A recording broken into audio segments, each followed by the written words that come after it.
voice in the town, and go ahead, Chris. Take it away. Thank you, Your Worship. So, got three newly hired individuals with us here today. So, thanks everybody for coming in. First, ladies first, I guess we're going to start with Kaylee Uremcio. She's our new Human Resources Officer with the town. Comes to us from the private sector, but I've asked Kaylee to do a little bit of an introduction. So, take it away. Whatever your preference is. All right, you need a mic. Yep. Hello, everyone. So, hello. Can you hear me? Yeah. You can move it around too. There you go. There we go. Perfect. So my name is Kaylee Uremcio. I'm the Human Resources Officer at the town of Vegreville, like Chris mentioned. I started October 11th here. I'm very enthusiastic and passionate about the work I do. I hope to work with you to make some positive changes to the organization in regards to corporate culture, especially. So I look forward to keeping working here and moving our relationship forward. Yeah. So, Kaylee, what else can you tell us about yourself? Where do you hail from? Well, I was born and raised in Bruce, Alberta. I live on a farm south of Lavoie with my husband and my children. And yeah, we've been in the community for quite a while. And you have two boys. two boys. Two boys, yes. Tim has met them before at various birthday parties and has seen them. Yeah, I had my hands full there, but yeah. Well, anything else you'd like to know? we look forward to the work you're going to do here and helping the staff find their way in this organization Yes. and finding a good fit in here and Yes. room for growth for all of our Yes. employees. Yeah, I see myself as the liaison between employees and management, so getting everyone on the same page moving forward. Yeah. Well, welcome on board. Does anybody have any really tough questions? For Kaylee? Oh, This one isn't that tough. Yeah. Bruce, parents? Names? Yes. Yeah. Who are they? Ron Haber and Bonnie Haber. Yeah. I know. I believe I know your wife Anita. Yeah. Yeah. Yeah. Yeah. Yeah. Mom and dad are in Edmonton now, eh? Yeah. Sherwood Park. Yeah, the blue building. Yeah. Yeah. See, Councillor Lemko knows. he's not stalking your parents. Yeah, not at all. Facebook friends, probably. Yeah. Yes. Yeah. Yeah. Thanks. Okay, well, like I said, welcome on board, Kaylee. Yes. You have any problems whatsoever, you get a hold of CAO Leggett. Yes. Well, I was thinking Mayor Tim McPhee. Yeah, give me a call. Okay. She's I'll in meet my you at office Goa. four or It'll be five good. times a day there. Thank you.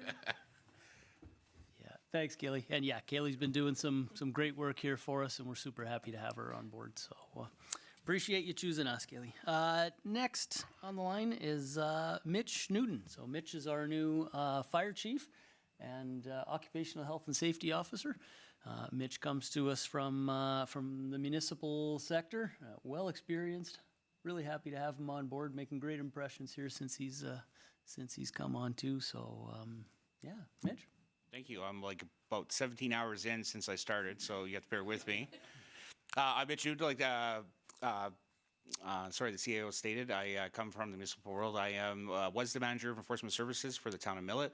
I have an enforcement background and a fire background. Went through the ranks starting in 2000. Got various positions with the fire service, and then I retired in 2018. And somehow they convinced me to pull back on my stripes and come back into the fire side of things. And we'll be retiring from the enforcement world here at the end of the year. So I still got some commitments that I'll be finishing up in my enforcement side. I have 3 kids, all pretty young, 12, 8, and 7. My little girl being the youngest, although she thinks she's 17 and runs the world. So anything else, Your Worship, that you'd like to know? No. So you're settled into the community, or you're traveling? What are you doing right now? So I do have a place here. I moved everything on Friday. I still have a lot of stuff to move continuously, so I'll be back and forth for the next little while, just to finishing up some finishing touches. Unfortunately, pretty much everything kind of was very quick on our end of things. So I came in on Friday. Everything's in my living room right now. I've yet to find a cup that I can drink out of. So. It's literally all over my living room, so I'm going back and forth right now. But I am spending my time here. I just learned of Chopsticks, and it was a great restaurant. So if you haven't been, I highly recommend it, especially at the lunch hour. But yeah, so I'm here, and hopefully for the long haul. And I knew Ken, the peace officer, for a number of years, and he's talked great about Vegreville for the time that I've known him, and being that he's been here for 32 years, I'm hoping that I can hopefully do the same thing here if everything works out well for us. Excellent. So have you been to meet the members of the fire department yet? So that would be the Wednesday. I've had members come in to meet me. Of course, they're all curious about me as well. But I plan to do one-on-one interviews and learning more about themselves and learning about the department as a whole. And hopefully not necessarily change anything, but if it needs to be changed or fixed, we'll fix it together as a group. And by the end of the term, I'm hoping that it'll be our department instead of theirs or mine. It'll be our department. So Well, that's nice. Teamwork is the best way to go. absolutely. There's a ton of good people over there in that department. I've heard a lot of great things. That's why I accepted the position. Absolutely.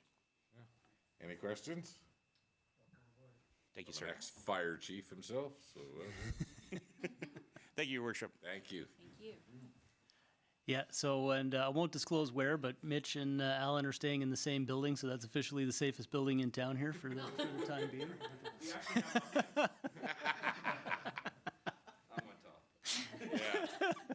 That sounds about right. Good, and then last but not least, we have our new RCMP staff sergeant, I believe, eh? Yes, Colin Folk. So he comes to us tenured in the RCMP world as well, but recent addition to the detachment over there as well. So, Colin, take it away. Yeah, my name is Colin Folk. I joined the RCMP in 2007. I started in Athabasca, Alberta, and traveled all over Eastern Alberta District from Athabasca to Fort Chip to Smoky Lake, back to Athabasca, Boyle, Demery, back to Boyle, and now I'm here. So I've been pretty mobile in my 14 plus years, and I had my eye on Vegreville for quite a while. It's a nice community. We're down here all the time. I do a lot of roping and stuff out of the tow field area, so spent lots of time down here, and I got some family in industry, so had my eye on this place for a bit, and it came available. I put in for it, and here we are. So I think like everybody else, I'm planning on homesteading here for a little bit. It's important to me that my 3 daughters kind of get to go to the same school for a majority of their educational life anyway, so I think that's important, and happy to be here. And so far I walked into a pretty good detachment. I think things are running good. A little bit of changes I think we need to make as far as community policing and stuff, but other than that, things are going pretty good. I'll just let everybody know that Colin and myself had a really nice chat about a week ago, and I think we're both on the same page as far as what the community's needs are and this detachment where he wants it to be at, and he has a lot of good members there too, and he wants them to play to their strengths and stuff too. So we're looking forward to. Well, we don't look forward to more people getting tickets in town, but That's on the agenda. You guys are the first to know. No excuses, I guess. and Colin just brought up he has 3 daughters. You want to give us their ages? Yeah, I got a 7-year-old, a 2-year-old, and a 2-month-old. Oh, wow.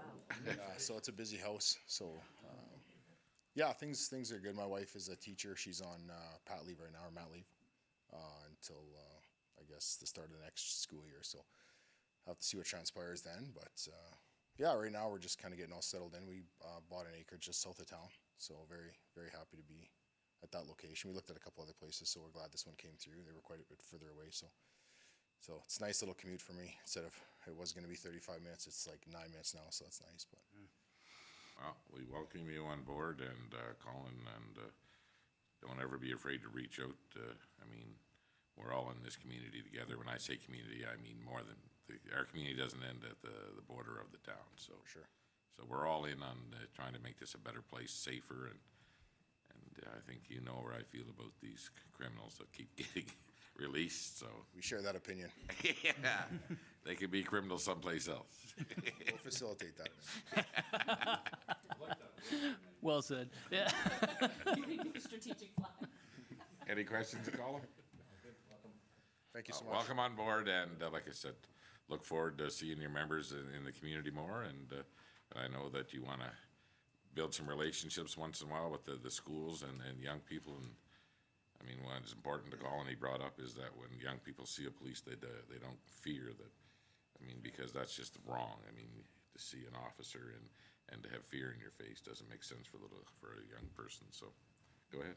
Well, I was just gonna say that I recognize how hard that is. I grew up in a small community too, and then later on, when my husband and I moved back into that same community, we lived across the street from officers. So I know it's a really hard dynamic to be in a small town in one way, but I think Vegreville it's just a nice sized town, and yeah, I think you'll enjoy some parts of it for sure. And I'm just excited to see how excited all the staff is to be here. And there's some young families coming in with it, which is great. And now it's my time to pitch that I'm sure all of them, boys and girls, both want to play hockey. And then I'm done. Thank you. And soccer, sorry. And maybe soccer. I couldn't convince my daughter to go to hockey this year. She played last year, but she went and can skate this year, so that was good. Oh. But she'll be in hockey next year. Yeah, pink stick. Like it or not, you're going. To get in there. That's right. So. Well, welcome on board, everybody, and you so much. we look forward to seeing the new departments roll out and the emergency services. Kaylee, with your challenges, I know it's not going to be easy, and then trying to get the employees to know what your purpose is and stuff. But I'm sure you'll sell yourself very well. So, and Colin, good luck over there. We got a good crew, so. Good. Okay. Yep, thanks, Your Worship. And just for you three, yeah, if you guys, we got a little bit of an agenda, so if you want to call it a day, yeah. I'm doing that for your benefit, so yeah. Yeah. Don't feel obligated. Don't feel obligated this day. Are Yeah. you suggesting Thanks, our Colin. meetings aren't interesting? Okay. Turn it over to you, Your Worship. So, call a meeting to order at 3:06. Looking for a motion to adopt the agenda. Councilor Warber makes the motion. Is there any additions or deletions? Seeing none at this time, all of those in favor? Carried, thank you. Looking for a motion to cover the last minutes of our regular ledge meeting. Councilor Lemko makes that motion. Any errors or omissions within those minutes? Seeing none, all those in favor? Carried. First up, delegations. Yeah, thank you, Worship. If we could just defer this one for a little bit, that'll be handled by our very own Jameson Brown, who happens to be the club president, but he's only getting back into town maybe around 4-ish. Okay, So, yeah. so then we will move to, looks like Director LaFave has nothing. For director highlights? No. Oh, in that part, yes, no, I don't. Okay, Director Saskew. Thank you, Worship. So the first item here is the 2023 fees and charges bylaw. So this is for all the rates and changes going into 2023. Don't be alarmed, this is a long document. This is for information only right now. In the document, anything highlighted yellow is what has changed since the prior year. And we would just like council to take their time and read through this, and we can discuss and approve on the Monday council meeting. So anything that's new is highlighted yellow, and I think Director, or Sale Leggett would like to say something. Hi. Hi. Yeah, and just to echo what Director Saskew's saying, apologies if this feels like it's sort of sprung on you. It is a little bit of a monster of a document. The reason being, we needed to do it now because elements of the 2023 budget in terms of some of those fees and charges that were adjusted need to be reflected in the bylaw in order to take effect in January here. However, yeah, putting it out there on the table, we didn't get a chance to do our normal sort of workshop on this with council. I did one with staff to get this document to where it is today. But between now and the next council meeting, please feel free to reach out to me if you want to discuss anything about it. And of course, it's council's bylaw. Anything you folks feel needs amending, go back to the way it was, flat out cut it out. We're open to your request with respect to it. So the highlighted ones are the changes, That Yeah, is correct. correct, Your Worship. and someplace in here will have what the old ones were? We could send out via email the old fees and charges bylaw. So there's the original bylaw that we passed for January of 2022, and then we did make the amendments in summertime when we did the dog update on the bylaw. So there were a few changes. So there's the one bylaw and then one amendment. So the highlighted fees in here are the same ones that we passed with the bylaw before? That's correct. These are The- not new There's only two new fees that are in here, and the one is the paper statement fee. I believe that's one of the first schedules. And then on the campground and parks fees, there's the Pasanka putt-putt. So that's $5 per person, 5 and under free. So $5 per game, sorry. Okay, So so, those are the only two. Does Dale have? go ahead, Councillor Lefebvre. Yeah, that's the new ones, but there has been some changes to the rates and fees, and if that's coming out after, then, then it is, because even IPND's got a few changes where we've compared to other communities where we're sitting, or did some work, like for an appeal cost, for development appeal costs, we need to at least cover the cost of us holding the appeal, which is the wages paid to council and public at large, so now it covers that. And we've taken the community niche fee and reduced it to $250 to see if we can get some activity there. So just things like that. Those are probably the main ones too, so not a lot of real big changes. Are they captured in this In document? the yellow. Yes, they're in the yellow. And just for discussion, the John S. Badiak Water Commission will get back to us when we contacted Pat Tomko on Thursday of this week for a rate and see what it is. But what you had informed us of before is likely what it'll be.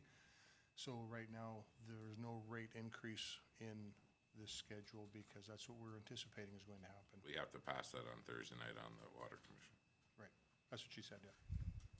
Okay, go ahead. Yeah, Mr. thanks, Your Worship. Wenger. What we can do too is, so we can send out the existing bylaw along with this one by email, and then if it's council's direction, we can include the existing one in the next agenda as well, just so the public, from an agenda standpoint, could run that comparison if you wanted. Well, I'm not sure that if we already passed a bylaw with most of the changes in, the only changes that aren't in there is the new paper fee plus the appeal. And the appeal is just to break even? The pricing in there, go ahead, Councillor Berry. Thank you, Your Worship. These are actually available to us. We can pull them up ourselves, can we? They're on our Yeah, website. they're on So, the I mean, website. we can just pull them up and view the differences here that are in yellow, and that'd be satisfactory to me. Perfect. Okay. Okay, so then we'll be looking to get this new bylaw, these fees and charges bylaws passed at the next council meeting to coincide with the 2023 budget. Yep. Okay. Excellent.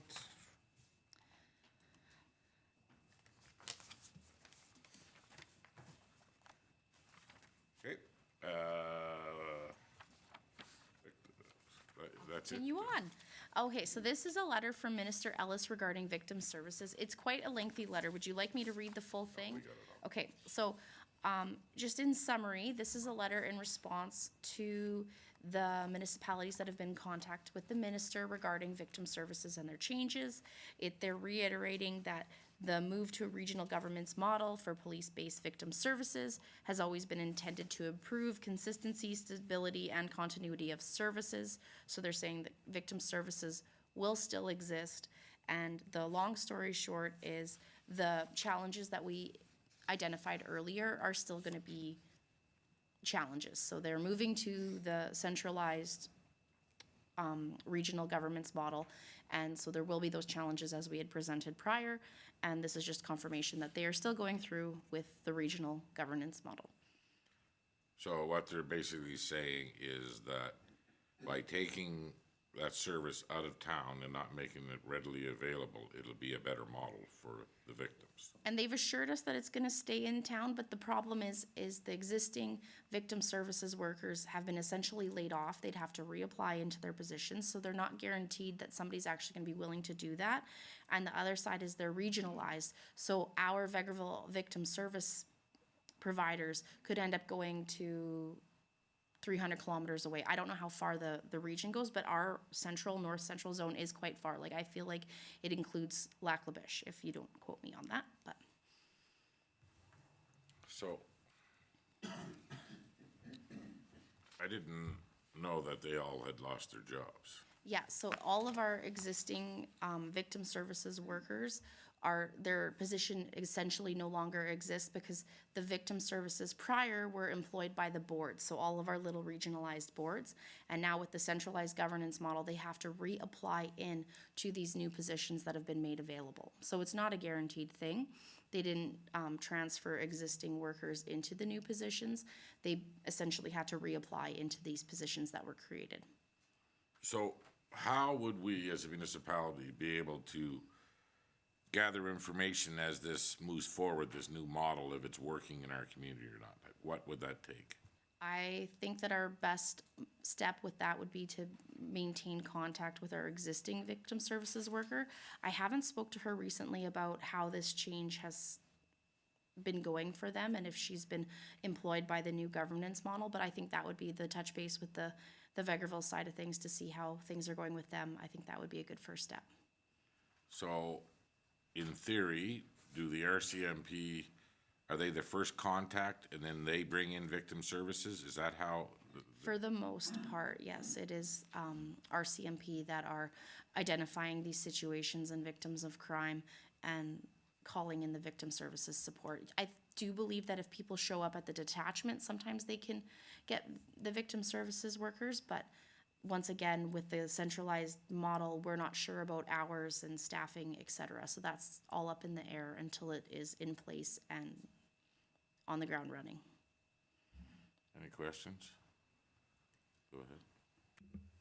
I've read this a few times because it's kind of a difficult document unless I'm just having a really bad day. But one of the things that definitely concerns me is I feel like there's still, they're very gray in what they're writing.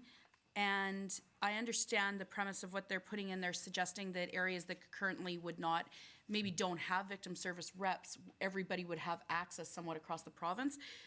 But even their run saying as stated, frontline staff will work in the same detachment area in which they live, but then talking about the areas, it doesn't seem to make a lot of sense. So I think we should continue to watch this really closely because to me, it's not quite there yet. The other concern I had is when they said the new regional governance boards themselves will be virtual in nature. I'm hoping that doesn't suggest that will extend also to the people reaching out. I hope that's literally meaning their board when they're having board meetings, because that would be a very poor change. Well, yeah, to have a Teams meeting with a domestic violence case is probably not the support that they'd be looking for. Yeah, so I'm hoping it's just kind of worded funny, but. And it is very unclear right now, so. Yeah. Go ahead. Thank you. I think one thing we should also watch for is in here it does say that services won't be lessened for those victims of non-criminal violence. And that was our concern. So it's saying here that we shouldn't see a reduction in that, but I think that's something that if we're going to be asking questions of our reps around here, if they see that is, if they ever get told not to go because it's not a victim of the Like person. a sudden death, suicide, that wouldn't be a victim of crime. So if we're getting conflicting answers, if we reach out and the data is saying, yeah, they're telling us that that's not our position anymore, be curious to see.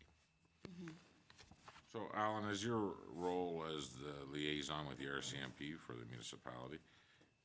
Can you maybe just sort of get like a baseline what their thoughts were with the old system, and moving forward, if they see anything changing that's probably in a negative way, or I mean, I know that I've known some of the victim services people in this community for a long time, and I know how willing they were to get out and support people in this community, and I sure hope that that's something that's going to continue.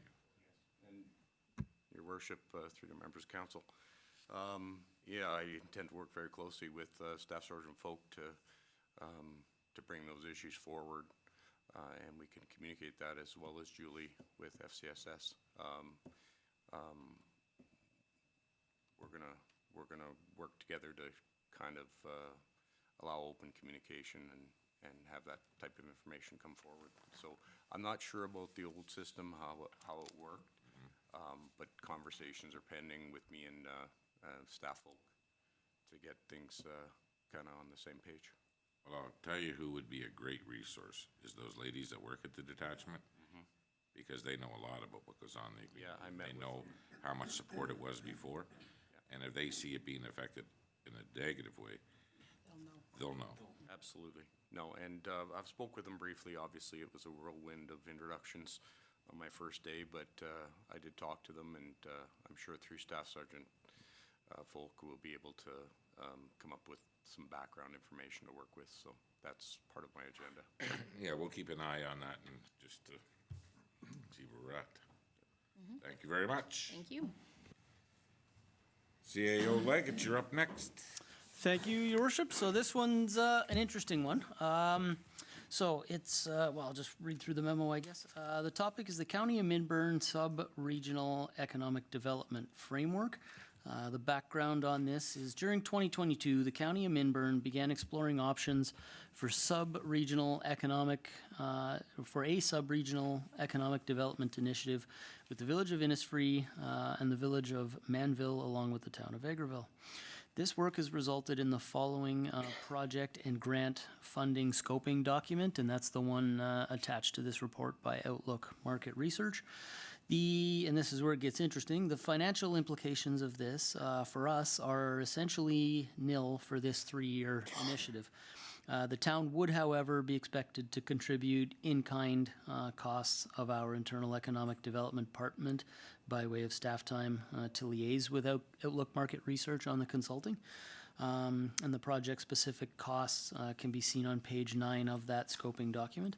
The communication strategy, we would of course go public with the fact that we were partnering up in this in a sort of sub-regional way in terms of economic development. And then there's again further communication objectives for Outlook Market Research there on page 4 on step 3. Essentially, what this boils down to is the county's given us an option to participate in this as a sort of third layer of economic development for our community. So we've got, we contribute to the hub initiative and the economic development that takes place there. We've, of course, been building our internal economic development department, and we got a lot of good things on the way for that for 2023. This is a way to actually sort of further that and go into a no-cost regional initiative where our economic development officer can be liaising with these consultants as well as the other towns and start talking similar issues.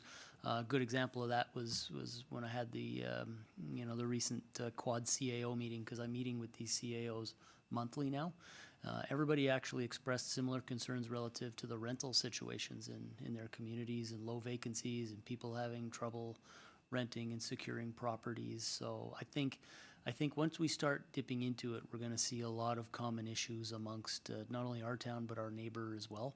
And I think this is a great initiative to be a part of, and just be talking to those folks about those issues and coming up with a little bit of a regional strategy on how we might address them. So the recommendations at the bottom, first and foremost, that the town of Vegreville may provide a certified resolution to the county indicating our support for this sub-regional initiative, and that's the recommended option. Or if council so chooses, we may decline to participate in that sub-regional initiative. Any comments? Go ahead, Councillor Bullock. I read through the document and stuff like that. So I think from what I gather from there, they don't think we have an economic development manager at all. So do they know we have one now? Yeah, thanks, Councillor Bullock. I actually just discussed, that's right in the beginning of it there too. I discussed that with the CAO of the county there today. This consultant sort of did his research while we were in that transition period from when, our previous officer resigned, and then, the new pieces we've put in place. So that's just reflected in here. They never double checked before going live with the document. But they're definitely aware we've got a department. I highlighted that with the county. So, and that was part of it. When they proposed this to us, I'd kind of suggested to them that, we're definitely interested in the concept, folks, but we're already funding economic development initiatives and growth initiatives on 2 fronts. We'd be more than happy to participate with you, I think, but there's not really a need to fund a 3rd level, I don't think, administratively. However, the beauty of it is this is all taken care of by grants secured by the county. So, yeah, I think it's good if it's secured by grants, because I think it's wise to look at a regional partnership of some sort. I think it'd be wise to look at everybody around us and maybe work together on what we can. I just don't want to lose our branding and what, all the work that we have done already. Yeah, for sure. And even to that end too, you know, if you look at the two initiatives we're doing right now in terms of our own internal ElecDev, that's very much focusing on the town of Vegreville. Hub is, as the name suggests, really big and regional. This one actually almost seems to fit in the space between the two, where it's not just us, it's us and our closest neighbors, and then Hub takes care of the big sort of region-wide stuff as well. So it all seems to fit. Yeah, I think it's a good idea. So there would be a board of some local businesses, some members of large communities, and probably representation from each council on the board. That I'm a little foggy on, your worship, but I know it essentially, according to their timeline here, yeah, the first 2 years are sort of set the stage and the groundwork for it, and then year 3 is to actually hire that person to go out. I just have to, give it a reread again, but mostly the county's handling the whole thing, and our role would be to attend the meetings when they happen and provide that insight. Go ahead, Councillor Ward. So yeah, I think it's a good idea. I was part from another community of LC Ready, which was the Lamont County Regional Economic Development Initiative. So that was something that they had started. And the biggest negative that I saw at that time was the loss of us, not having our own type of thing for the smaller community I was in. So that was where the negative came, is when that was our only. I think in addition to what we have going, it's a good initiative to be part of. I know from that side, we did see some resource savings in the long run once they were up and running, because we partnered on a couple things, like going to, making a decision, for example, to go to some trade shows and conventions. And we did that as a regional partnership, where one set of funding was put forward to create a county, say, display, and then everybody sent workers forward. So I think there can be some positives, and I think it's good because we have our own going forward. My one hope I do hope to see is, while they have the coverage right now and they have somebody implementing, sometimes that original consultation and implementation can take a long time. It is actually a lot of money and grants goes there. I remember that LC Ready taking almost 2 years of grant funding just for them to come up with a report before they went forward. So I guess that's on their problem, but I think overall it's a good idea. Go ahead, Councillor Lamco. Yeah, thank you, Your Worship. Any collaboration with our neighbors is probably a good thing in today's world with granting and that stuff. I would be interesting to see the grant itself and the wording in the grant that was submitted to get the funding, and how that ties in with the region. I do see that there is a memorandum of understanding that needs to be signed as well by all the partners, and which would be written by the grant, the county, and so how that would fit in for us. So again, any collaboration is great for me. But okay, well, it doesn't change our plans here at all, what we're doing here, and we were rebranded. We have a marketing plan that's about to be rolled out on everything that we're trying to do here. We used to have an economic development board, and there was a county member on there, and we shut that board down just because we needed to make some changes internally, and we're not quite there yet, but this is off in the distance a bit, and I don't see a problem with us participating in a regional partnership to promote economic growth for this region, because we know that we're the hub of this region, and it's going to benefit us. And there's no sense of us working in silos. I mean, I'm always in favor of working with the county, and we understand the challenges of the smaller communities and stuff too. And if they got something that they're trying to sell to somebody to become their community, and they can use Vegreville as a selling point, I'm in favor of it. So just that we won't be the driver on this. I mean, we'll participate where we can, and I hope that some local businesses will get on and offer their point of view and stuff too.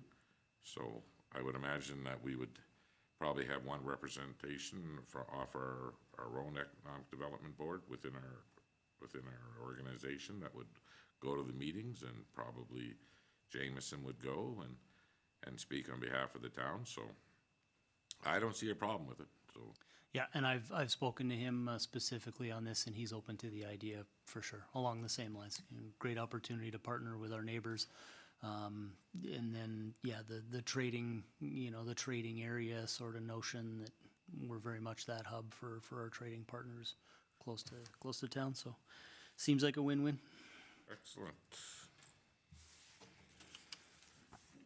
Okay.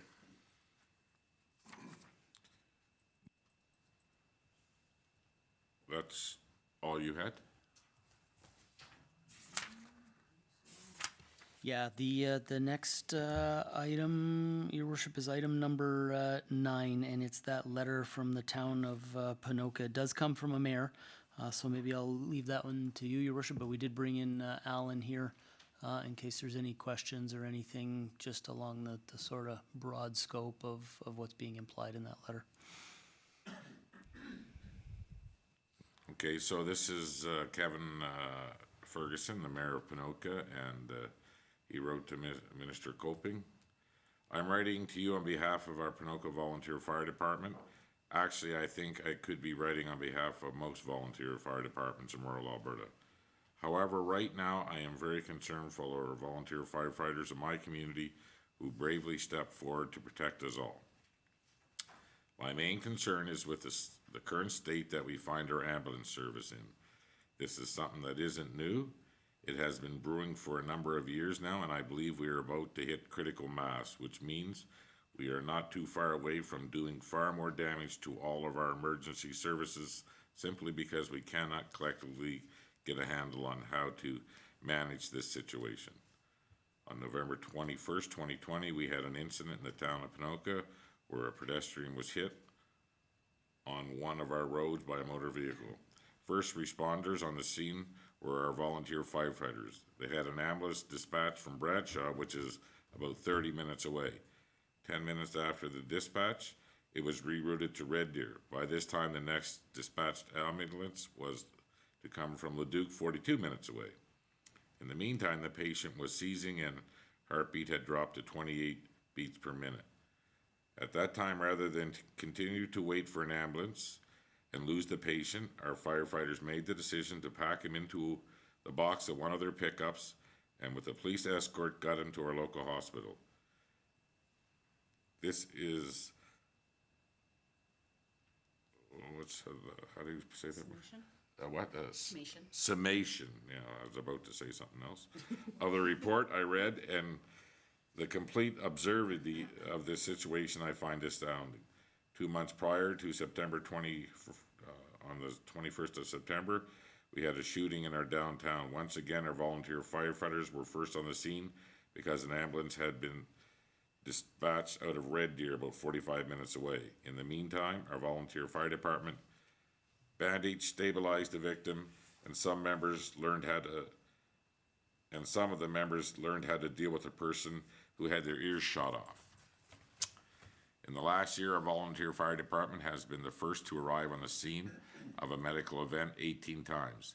They do this for the love of their community and are not being paid. I would say for them, money is not the issue. What is the issue is that after they have been faced with the trauma of a catastrophe medical event, then they have to go back to their real jobs the following day. So I put it to you that while we are trying to somehow figure out our way around this ambulance crisis, we are doing it on the backs of our rural volunteer firefighters. I represent a rural municipality, and I am telling you what I see is that my friends, neighbors, and fellow citizens are being put at risk on a daily basis because we can't figure out this ambulance thing. We are running out of time, and something needs to be done, not only for our cities, but for rural communities too. And I know that's the same situation that we face here in town. And I met with Minister Coping a couple of times, and they feel that there's 10 new cars in Edmonton, in Calgary, and 8 in Edmonton are going to fix the problem. But that doesn't fix the problem. And he seems like a nice enough man. He seems quite intelligent. I don't understand why he can't get a grasp on the situation here right now. So I met with all the mayors and rees of northeast Alberta, and it's a big concern of all of us, and we've written to the minister regarding the same thing about the cars not being available. We didn't bring up how it affects the volunteer fire department within our communities and what they're being forced to do. So you have some more background on this? I do, Your Worship, and I can actually speak to this on two fronts. As a recent transplant to Alberta from BC, the exact same scenario is playing out in British Columbia. And it almost seems like the two ambulance authorities are operating from the same playbook. And that's essentially, we know we got service issues, so we'll lobby the local volunteer fire department to fill the gap for us and monitor that patient until we arrive. I haven't looked at the stats here yet, but I suspect they're similar to what they were in my last municipality.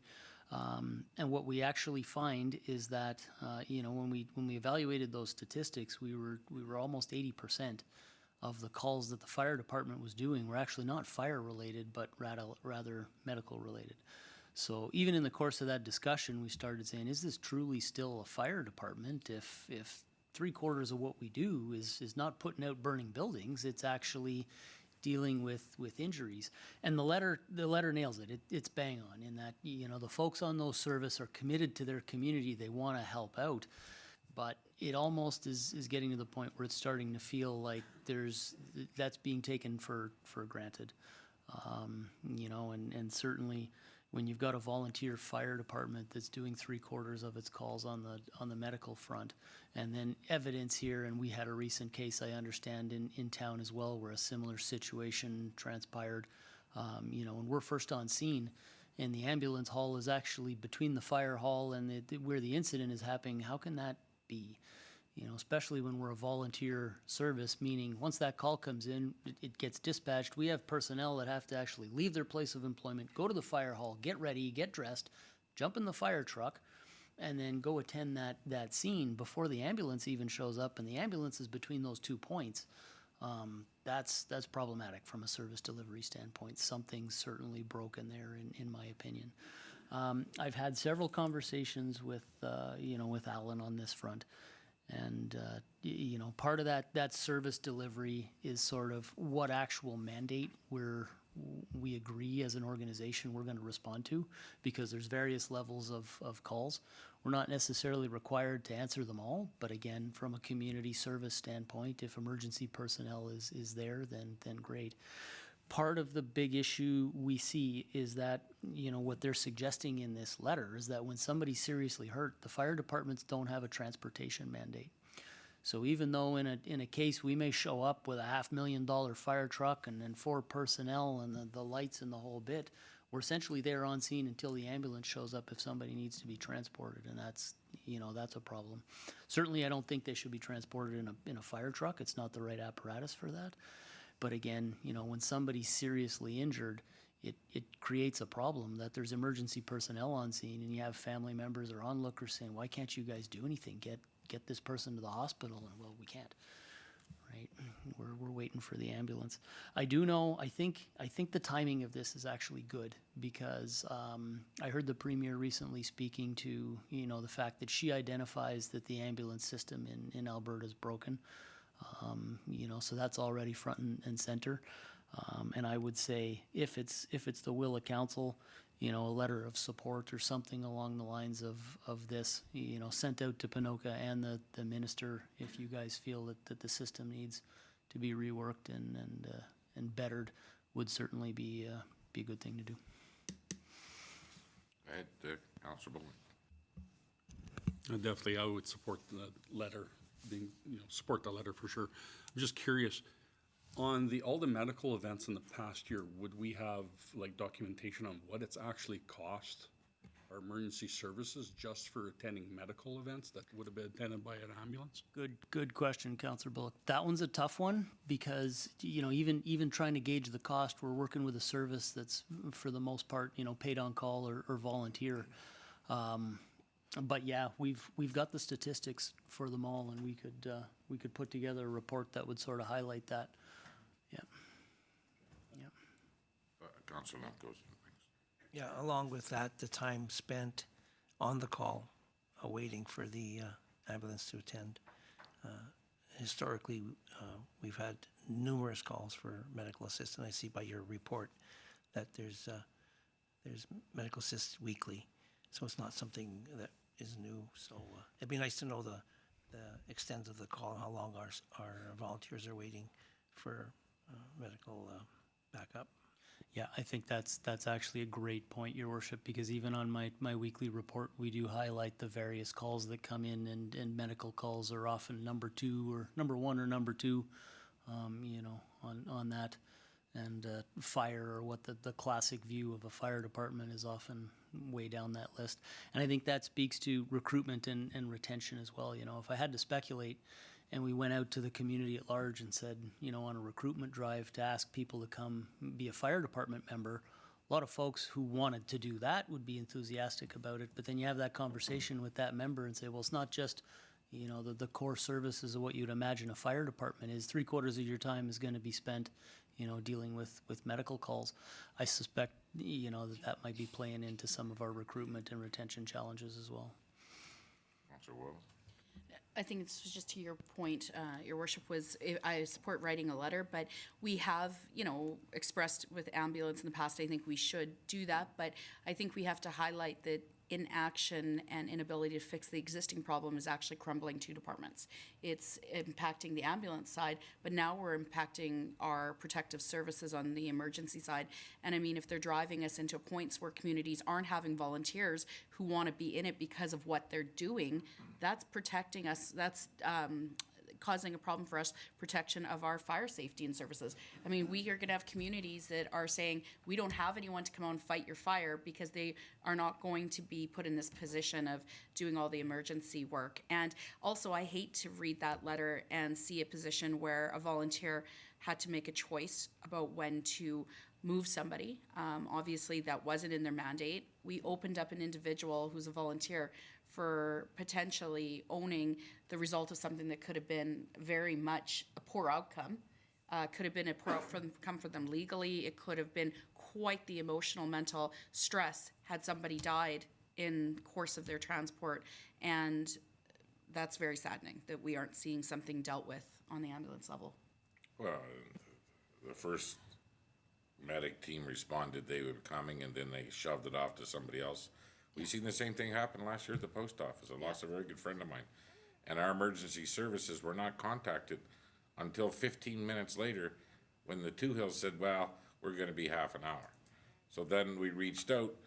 The citizen is on the floor at the post office because, and the bad thing about it is they use the numbers of the volunteer firefighters in their response time. Then they just add that in, oh, we got there in such and such a time, even though the ambulance was 45 minutes away. Then they can say, well, we had our associates basically fill in for us. Well, associates, I mean, there's no doubt about it, and I hear it on the news every day, and I talk to all kinds of mayors, and we're all upset about it. There's not one municipality, even Calgary and Edmonton, don't feel 10 and 8 ambulances are enough to fix their problems. What they don't understand is that they're part of our problem, because when our cars get to the city, they never get back. So they're just assisting in the city all the time, and again, it's just never ending. Mm-hmm. But we need to address this, and we need to keep pressure on the minister, and no matter what, we need to keep these cars in our community. So go ahead, Councillor Curtis. Thank you. I think too, need to address non-emergent patient transfers, I think, that are eating up some of the ambulance time. There needs to be a different system for that, because the ambulances need to be there to provide service for people in need. And I know people need to get to the hospital, but I'm sure there's a better way than tying up an ambulance. So I'm not sure what we're putting in a letter, but one of my points to stress would be a different way of using that ambulance. Well, we are working with different stakeholders in our community to try to get a transportation system up and running here. Obviously, it can't be run and owned by the municipality. I mean, the community of Vermilion is making great strides down there with being on a call list for non-emergency transfers or medical appointments that are usually tying up cars. So FCSS has been facilitating some meetings here, and hopefully we can get something rolling on that end. But no matter what, we can't let the pressure off the provincial government on this ambulance deal. And it is, it's very important to our community. I mean, I can guarantee you that we've had a couple of bad results in the last year in our community because of it. And I don't really think that should be on the property tax that cover these bills of the ambulance service that's not here. So go ahead, CAO Leg. Yeah, thanks, Your Worship. So I'm hearing a lot of support, or similar feelings towards the content of this letter. Would you like staff to draft you up something for review here? And if I could, we may want to consider including an example similar to this in our letter, but I actually think that Alan and I will work on the statistics. I think the statistics paint a similarly telling picture, so that when we put pen to paper, if it looks like 3/4 of our calls are not fire related anymore, I think we got a pretty good case to say we're not really achieving our service mandate as a fire department because we're having to step up to the plate and fill in the gaps for somebody else. So. It's not like we're going to stop doing it, but no, and that's the thing is that we shouldn't be in this situation for sure. Okay, so we'll look forward. Do we have any signed service agreement with AHS regarding this? Your Worship, yes, I researched that, and we do have an agreement which allows us to go to various levels of calls. I'm reviewing that and looking at getting rid of some of the lower end calls, what they call the Alpha Bravo Charlie calls, and sticking strictly to life-threatening emergencies, and have the ambulance service call for assistance from other ambulance services rather than from the fire department. They're relying on the municipalities to subsidize the province, and that's unfortunate. These people give a lot of their time, and their employers are they'll say, well, I'll let my staff member respond to fires, but I'm not really that keen about him or her taking the role of a paramedic. So so we're looking at our level of service agreement with the Alberta MFR program, the Medical First Responder program, and we'll be making adjustments. I've already contacted the head of that program, and we'll review it and send it off. And when we do call, is there opportunity to bill? Yes, and I also, with Chief Fenditis, we looked at the level of service requirement in the rural areas, and you can bill directly for fire services, but because medical is part and parcel of that, that could be part of the billing. Well, I'd like to send a bill to AHS. If we got guys off work, they're out trying to save somebody's life because we're short an ambulance and paramedics again. Your Worship, the way it was set up initially, when Iris Evans brought this through, is that the MFR program would support participating municipalities with training, equipment, that type of thing. That's since dried up and is not being offered anymore. So it's strictly a municipality supporting the province with no recourse. But the only billing we can do is to the individuals who require the service, and that's not the best. No. Okay. So we'll look forward to getting some thoughts together, and we'll send them off to the minister. And believe me, I know that every municipality in this province is upset. Okay, next up, Jameson, are you going to be ready to go in a minute? Okay, I'll just finish this last correspondence. It's from Vicki Lefebvre. She is the chair of the Northern Lights Library System, and on November 25th, they approved unanimously the levy, a 1.5% increase to municipalities, and we had already agreed to that here, so we're just confirming that that's where we're at. So next up, we have the presentation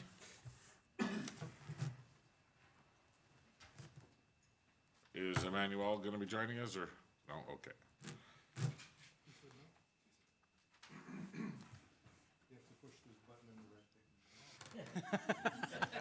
Thank you, Al. My goodness, thank you. Yeah, our treasurer of the Vegreville Fire Department Club, Emmanuel Webichet, sends his regrets, but pretty busy day at work, so it'll be me bringing this to the table. And when I say me, that's probably a good place to start.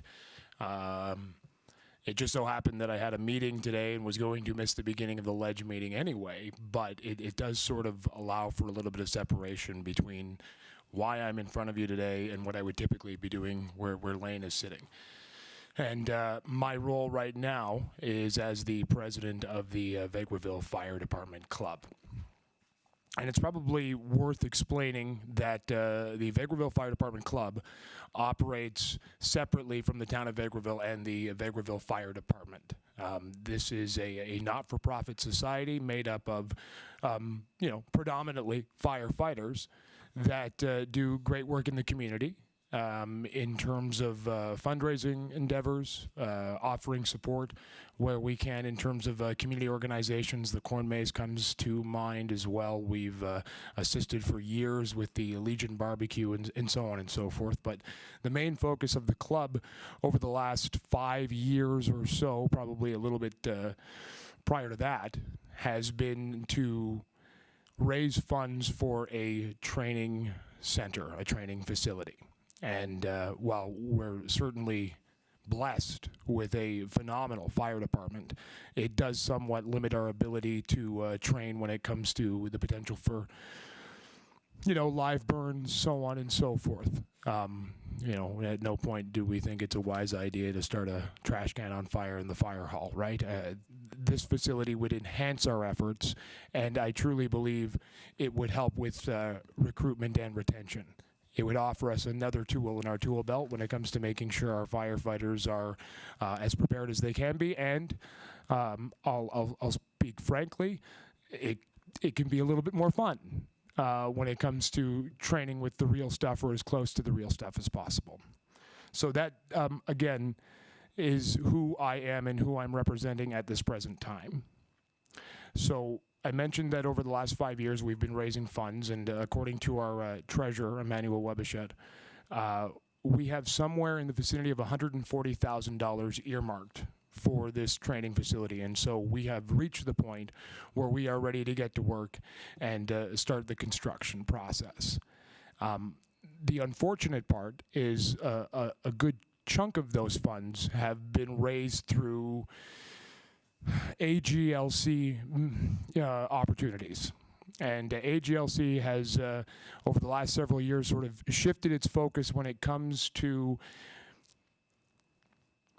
how it allows these not-for-profit societies such as ourselves to spend these funds. And one of their major concerns is that if we're going to put a training facility anywhere, we need to have some sort of a written control of the land. The fear is not that town council would do that, but we put the $140,000 in terms of the infrastructure on the land, and then town council says, yeah, we're going to turn that into a parking lot, you need to move it. And you can understand AGLC's concerns there to ensure that everybody is being treated fairly and that those funds are being used appropriately. So what we as a club are hoping is that we can work out with the town of Vegreville a lease agreement for that section of land, and you should have it in your package. It is behind the Vegreville Fire Hall. It is the land that's been earmarked already for this. There was a groundbreaking as we did some preliminary surface work a few years ago. So nothing changes in terms of the plans except for the agreement. And the agreement is essentially a lease of the 0.26 acres of 5100 60th Street, Lot 14, Block 1, for 20 years, with an option to renew at 5-year intervals. And the Vegreville Fire Department Club is hoping that council would agree to lease us that land for a total of $1. Fair market value. You better believe it is. There's not much more you can do with it unless you move the fire hall.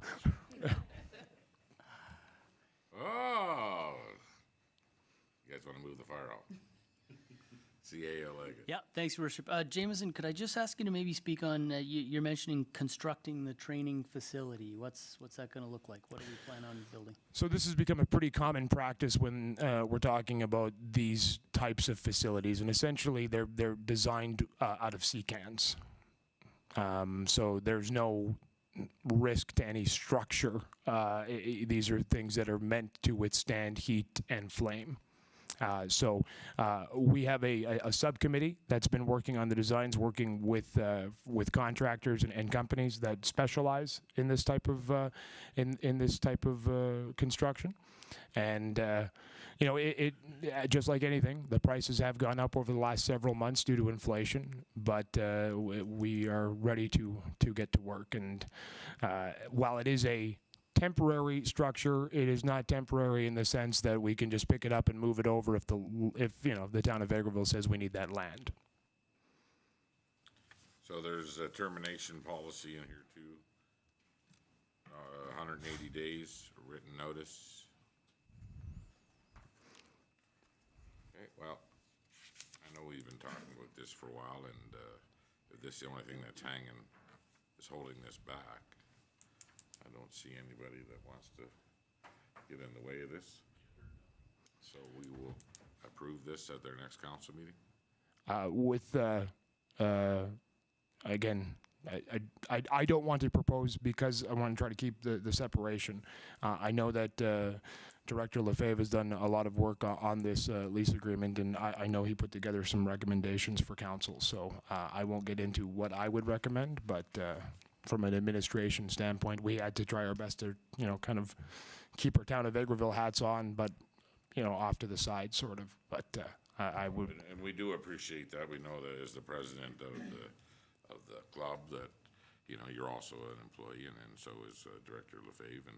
And I don't think we need any more convincing one way or the other. I mean, we're all looking forward for this project to go forward. So, I mean, I don't see anybody that wants to speak against it. So. Oh, go ahead. Yeah, Your Worship, I don't want to speak against it. But I understand that the fundraising for this project was done by the fire department members. And so not only do they fight fires and that they work casinos, they sell 50-50 tickets, and it's very noble on their part to build a facility so they can train, and you have my support. There's also, in 2000, there was a legacy fund established, a neighborhood of close to $10,000-11,000 that sits in reserves. I would recommend maybe that we take that money that's been earmarked from 22 years ago towards any financial assistance to help the cost of building this structure.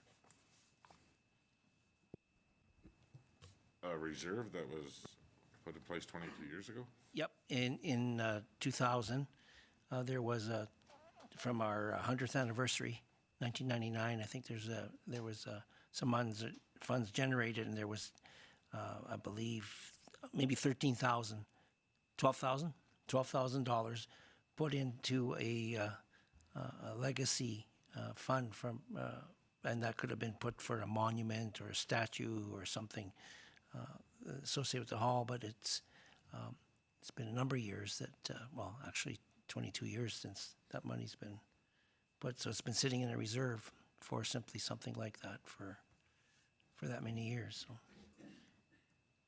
unless you want to buy something else with it, but I suggest it goes towards something like this. So you're suggesting that we leave it up to the fire department themselves to decide what they would like to do with it, or do you want to? Yeah, well, it's been sitting there for when I was fire chief for 16 years. I couldn't decide what to do with it because it was something like to build a legacy, and right here's maybe a plaque commemorating that on the side of the sea cans or something. That money should be used towards that rather than sitting there and sitting there and sitting there, not used for anything. So maybe they can come up with a creative. Yeah, you know what? Maybe you guys take it back to your members, see what their thoughts are. I mean, if you have enough money to finish this project, if you don't, you need it. just, it's there. I mean, I guess having a plaque with some names on it and some future names that could go on it. I'm just not sure if you have enough funds in your, to complete the project, is what I'm saying. Go ahead, Director Lefebvre. Now it's Captain Lefebvre. Oh, sorry, Cap. I'm still your worship. Yes, you are, certainly are. Doesn't matter what your rank is.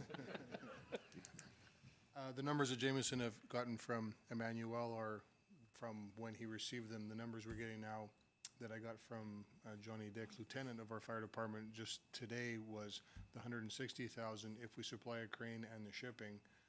And he's confirming those numbers by Thursday. So it looks like every few months we wait, it goes up, and you get closer and it goes up again. So the nice thing is we don't have just one supplier. We can battle back and forth with 2 or 3. But yes, I know that number that's been provided is already outdated.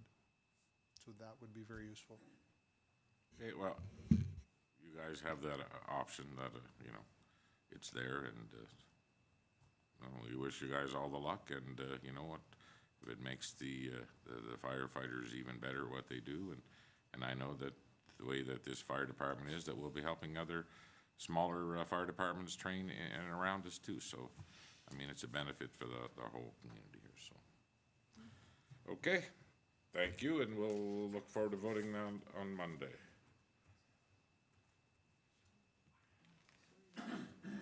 Yes? If I may, because it's town-owned land and it's a town lease to a town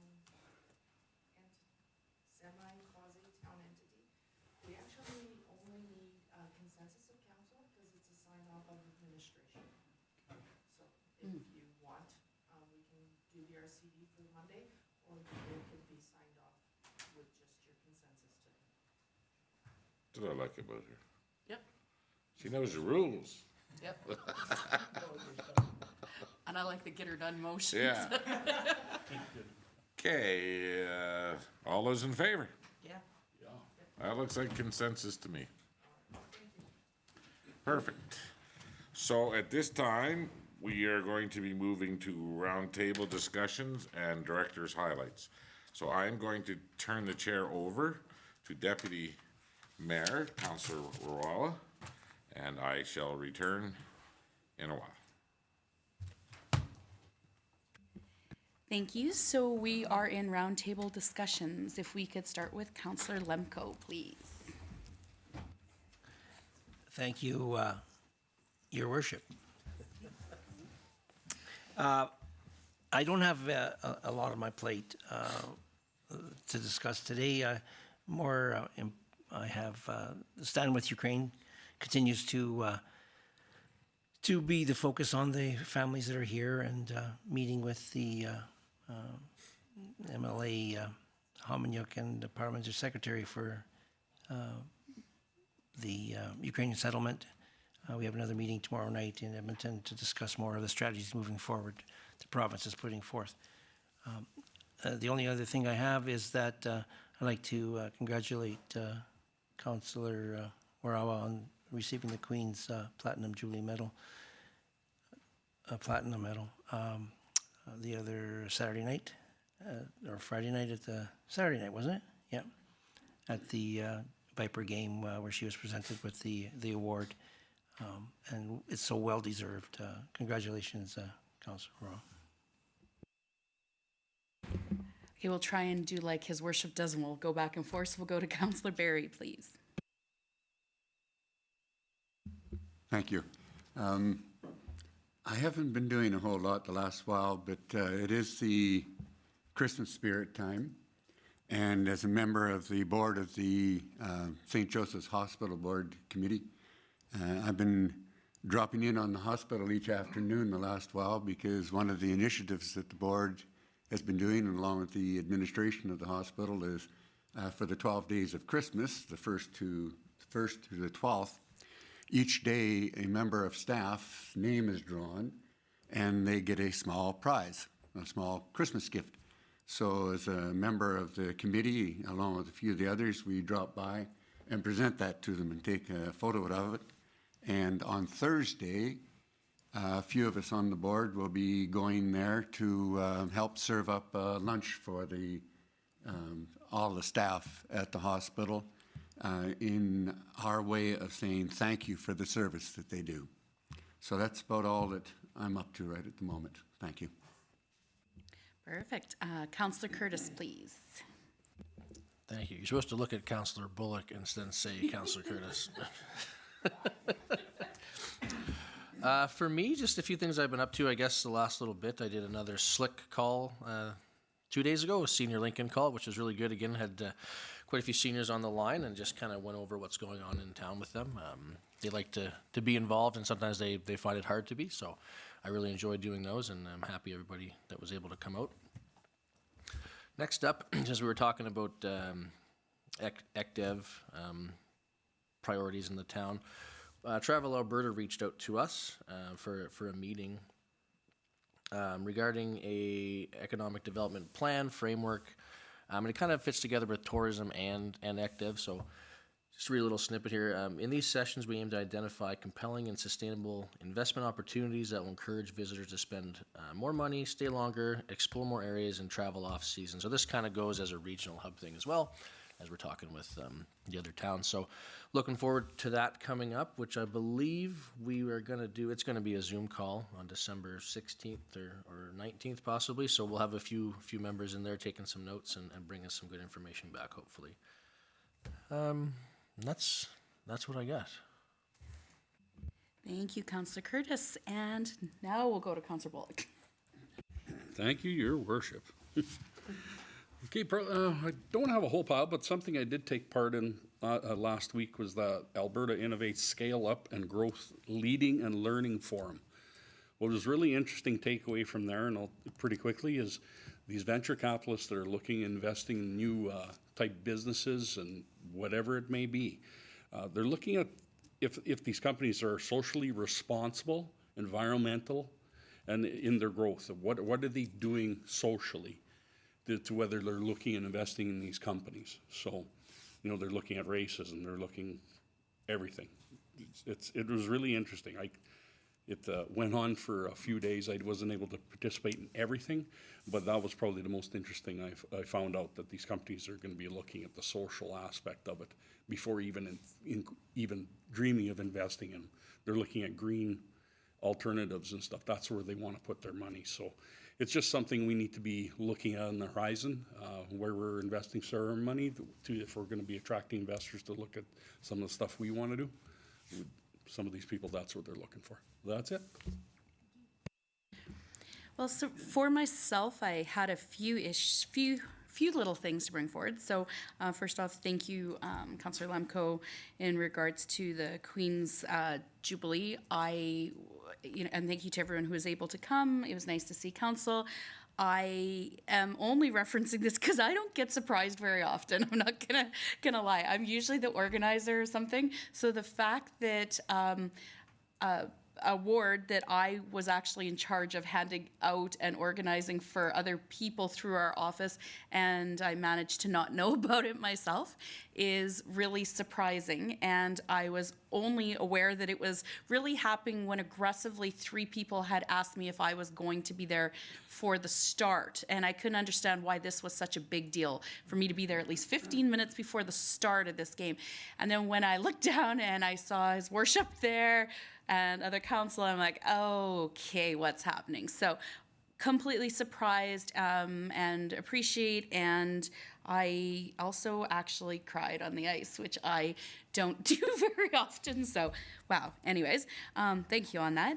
I just wanted to mention the Christmas party. I really enjoyed it, and just CEO Leggett, please thank the staff. I think they did an amazing job. It looked amazing in there, and I know we made some hard jokes on them about did everybody want to go back to this type of format, but I kind of hope they really enjoyed it because we really enjoyed it, and it was nice being able to walk around and see everybody in good spirits, and what a great job they did in the hall too to our social committee, because it really looked really nice, and it was nice to see everyone together. One other one that I would just like to potentially have you guys look at and bring back to council was, I know that we've talked a lot about looking at different ways to provide housing and that we're going to have housing struggles. So now more than ever, I think one of the things we don't want to have is anything in place that potentially makes it harder for diverse options, because I think we're going to have to look at there being all kinds of out-of-the-box thinking sometimes to house people. So somebody brought forward to me that we may have a bylaw in place that specifically speaks to how many people can be in a house and what families and households they can be from, that there might only be so many people from different households allowed within a house. So if we can just check into that and bring it forward. I wasn't aware of that bylaw. I think if it exists, it's probably quite old, but certainly as we're talking about offering different ways for housing options, I'd want to know if it's there and want to know if it's something that is a deterrent for somebody that might look to put up a place. So it was sort of brought to me on the side that somebody looked to put up a place for some workers that they had and thought a nice place would be Vegreville for it to be, but that there was potentially a bylaw in place that said only so many people from different households could live within a residence. So if we could just peek to that, that would be good. And then the last one, I'm actually going to turn back over to some administration to see if they could just speak to it for 1 second, is I just wonder if we could potentially put to rest a few things that I heard from about 5 different people, that the town of Vegreville has purchased one of our hotels in town. And that not only made it in phone calls, but it made it to certain social media sites, in which I appreciate some of our staff who tries not to get involved in back and forth, tried to make some clarifications. But if we could have an official clarification as to the town of Vegreville being the new owner of one of our hotels, that would be great. I can 100% state for the permanent record, we have not purchased a hotel in town, at least under my watch. Thank you. I don't know if anyone else got that one, but I had a. I saw it. You did? Yeah, I saw it too. I was like, well. Yes, excellent. Okay. And going on to director highlights, and again, I'm going to certainly follow his worship in saying Director Saskew, Corporate Services, please. Always out of order. Thank you. I don't have too much on the go right now. We had the budget wrap up in the last week, so just gearing into putting on my second hat and prepping for year end. Our Wild & Company auditors will be here on December 19th for audit interim, so there's some work to do for that. And we are in the process of hiring a finance manager, so interview process, and we will keep you updated on that. So that's all I've got. Do we have any questions for Director Saskew? Thank you. Okay. All right, on to Director Lefebvre. We're going to put you in the hot seat, so. Thank you, Your Worship. I do have an update for, we have submitted the updated grant application to Alberta Transportation for the Alberta Municipal Water and Wastewater Program, and that's for our lift station project. So the updated submission was to be in by the end of November, and it was entered and received successfully by the grant app. I did notice some nice things to see on our social media about the snow hills that we've been placing around. When we get a new dump of snow and the snow's clean, we hit certain areas and try and build it up, and they've already, the kids are out there beating them up, and actually sent some letters out to social media and a letter to the mayor thanking him for it, and drew pictures of them tobogganing. It was really nice to see. Glad they're enjoying it, and we always try, depending on snow, to get it done before the Christmas break, so you can get them out of the house and keep them busy for a while. As far as our lift station project for Prosperity Industrial Park, the electrical and instrumentation now at this point is about 90% complete. We are still working on some plumbing, motor connections. There's some coring of the concrete that has to happen. So that's coming along. I know for a fact that the last 2 days, that's what most of their employees are doing, was inside the heated lift station working away as opposed to outside. The offsite.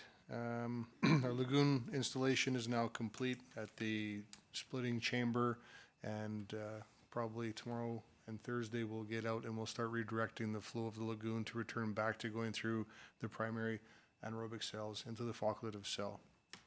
So that we've finished our installation there, we can get the town back into the flow that it's supposed to go, instead of just a storage, which we have been for about 6 months. So things are moving forward. Are there any questions of council? Ooh, you guys are getting off easy today. we'll go to CAO Leggett for your action items and any other updates you have. Thank you, Your Worship. So I guess pressure's on for me now, but nonetheless, just highlight a couple of quick and easy ones here. I know it was one of the focus council wanted us to address. There was just the advertising for the hours over the Christmas holidays for the various rec facilities. That's been done.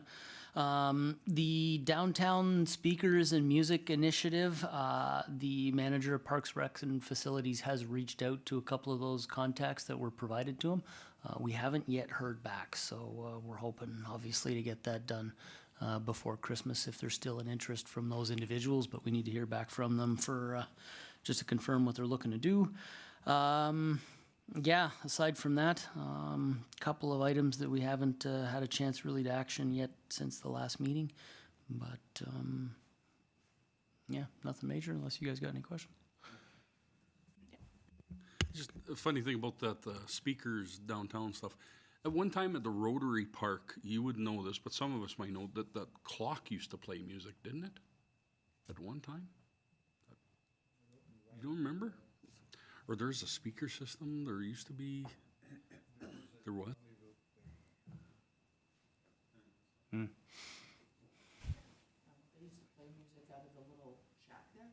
When somebody was there. Unfortunately, that clock has never.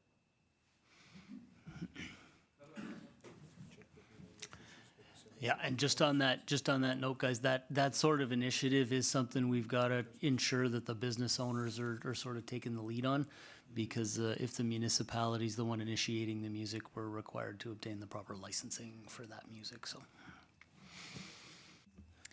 Any other questions? Okay, seeing none, looking at upcoming events. Sandra, do you have any of these events that you need feedback, clarification, RSVPing, or anything on from us? The only thing I'm still waiting on is for some of you to let me know if you want to attend Brown Ladies Emerging Trends. Okay. Other than that, I'm good for a while. Okay, and I will bring this one up since I am probably the biggest, baddest one on council for it. Let's all remember the 13.3, which is council deadline on timesheets, because it changes based upon our break here a little bit. Does anybody have any other item? Oh, Sandra? Yeah. Well, sorry, I do, and I'll make this one official on Mike. I think our last check run is the 22nd or the 23rd. So if you have any travel expenses that you wish to be paid out by the end of the year, can you please get that into me by the 20th? Okay. Thank you. That sounds good. Do we have any closed session items? None? Okay. Nothing else from anybody? Oh, Councillor Bullock. There was contact with the chamber about their Christmas party? Anything on that? Yes, council purchased a table, and I went to pick the tickets up today. Unfortunately, their office was closed. So I will pick up the tickets tomorrow and somehow get them to you guys. I'm still not sure who's going, but I was hoping to do that all this evening as everybody was leaving, hand them out. But unfortunately, I couldn't get them in time. Okay. Sandra, do we need an official motion for adjourn? Not to adjourn, no. Okay, I'm gonna actually lean over because I only got to be doing this once before and they couldn't find the gavel at that time, so I'm literally taking this thing over. All right, then at 4:17, we'll officially adjourn the meeting. They didn't have it last time, so.